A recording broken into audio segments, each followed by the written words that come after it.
এই যে দেখেন, এখানে এতদূর পর্যন্ত সেম শেপ ছিল। এখানে এসে আবার এই স্লোপটা একটু বড় করতে হইছে।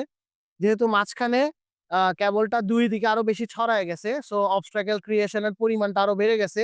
যে কারণে এই স্লোপটাকে আরো বড় করা হইছে এখানে। সো এখানে এই স্লোপের ক্যাটেগরি ২ টাই রাখা হইছে। এই দেখেন, এটা মোটামুটি একটা ফিক্সড আগাচ্ছে এভাবে। তো আমরা চেষ্টা করব এরকম ভেরিয়েবল রড যত কম বানানো যায়। কম বানাইতে গেলে যেটা হবে কি, আমার টাইমটা বেন্ডিং মেশিনে টাইমটা কম লাগবে। যখন আমরা এরকম ভেরিয়েবল রড বেশি বানাইতে যাব, তখন টাইম কিন্তু অনেক বেশি লেগে যাবে।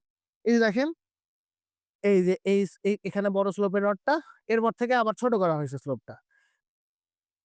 এই স্লোপ থেকে আগাতে এই যে এখানে এসে স্লোপটা শেষ।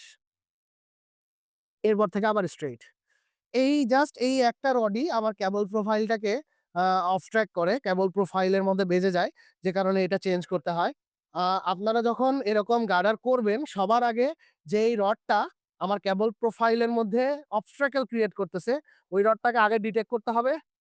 আমাদের যে গার্ডারের কোঅর্ডিনেট দেয়া থাকে, কেবল প্রোফাইলের কোঅর্ডিনেট, ওইটা থেকে AutoCAD থেকে ইজিলি চেক করে এটা আমরা বের করে ফেলতে পারি।